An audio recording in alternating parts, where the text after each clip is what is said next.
একটা রিপোর্ট দেখলাম জাগো news 24.com এ।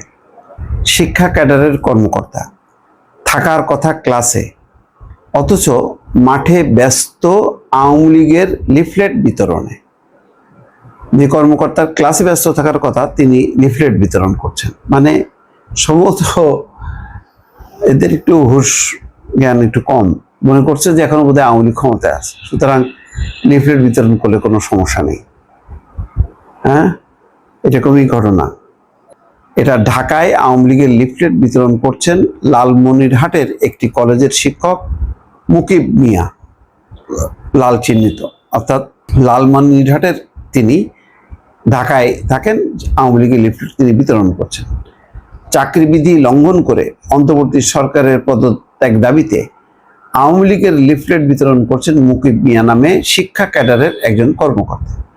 অথচ বিগত 3 মাসে একদিনও কলেজে যাননি তিনি, নেননি ক্লাসও। মুকিব মিয়া লালমনিরহাটের পাটগ্রামের সরকারি জসিমউদ্দিন কাজী আব্দুল গনি কলেজের ইংরেজি বিভাগের সহকারী অধ্যাপক। তিনি বিসিএস শিক্ষা ক্যাডারের 31তম ব্যাচের কর্মকর্তা। শনিবার সকালে জাতীয় প্রেস ক্লাবের সামনে লিফলেট বিতরণ করেন তিনি। মুকিব মিয়া তার নিজের ফেসবুক প্রোফাইলে সেই ছবি এবং গণমাধ্যমে প্রকাশিত এ সংক্রান্ত সংবাদ শেয়ারও করেছেন। চিন্তা করেন কতখানি ডেসপারেট।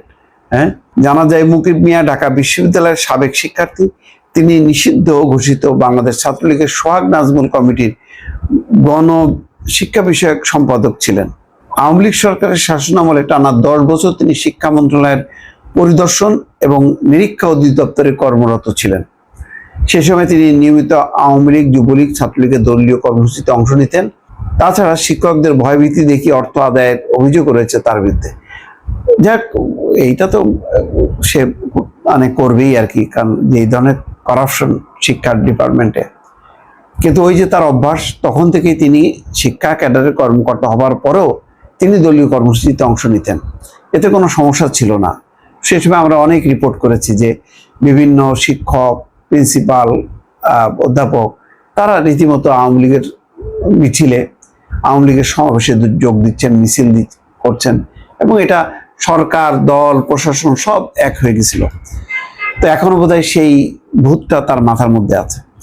এদিকে গত 20শে জানুয়ারি শিক্ষা মন্ত্রণালয়ের মাধ্যমিক ও উচ্চশিক্ষা বিভাগ মুকিব মিয়ার বিরুদ্ধে বিভাগীয় মামলা করেছে। কেন তাকে চাকরি থেকে বরখাস্ত করা হবে না তা 10 দিনের মধ্যে জানাতে নোটিশও দেওয়া হয়। আত্মপক্ষ সমর্থনে তিনি ব্যক্তিগত শুনানিতে ইচ্ছুক কিনা তাও জানতে চাওয়া হয়েছে।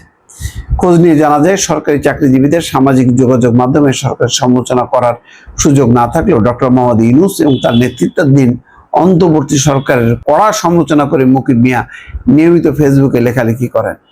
এই লেখা 2018 সালের সরকারি চাকরির শৃঙ্খলা পরিপন্থী করে যাচ্ছেন ভাবে। বিষয়টি নিয়ে মুকিব মিয়ার সাথে কথা বলার চেষ্টা করে তাকে পাওয়া যায়নি। বিগত 3 মাসে একবারও কলেজে যাননি বলে জানিয়েছেন জসিমউদ্দিন কাজী আব্দুল গনি কলেজের অধ্যাপক মোহাম্মদ হাবিবুর রহমান।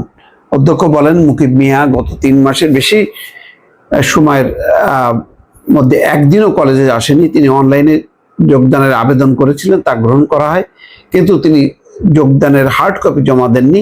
সম্প্রতি তিনি 3 মাসের অসুস্থতাজনিত ছুটি চেয়ে আবেদন করেছেন। তার সঙ্গে চিকিৎসকের সুপারিশ, ব্যবস্থাপত্র, অসুস্থতার প্রমাণ সহ কিছু কাজ মানে দেননি, কোনো কিছুই দেননি। ফ্রি স্টাইল তো। এরপর আর যোগাযোগ রাখেননি। যাই হোক, একটা ছবি দেখছি যে গোল ভিত্তি করে দেখানো হচ্ছে। এখন এদের অসুবিধা নেই, এটা যে পরিমাণ টাকা পয়সার মালিক হয়েছে, এখন চাকরি থাকলে থাকবে, না থাকলে অসুবিধা নেই। শেখ হাসিনা আবার ক্ষমতায় আসলে তখন আরো বড় চাকরি পাবে, তারপরে ক্ষতিপূরণ পাবে। সমস্যা কি? সমস্যা হচ্ছে জনগণের। দর্শক ভালো থাকবেন, আল্লাহ হাফেজ।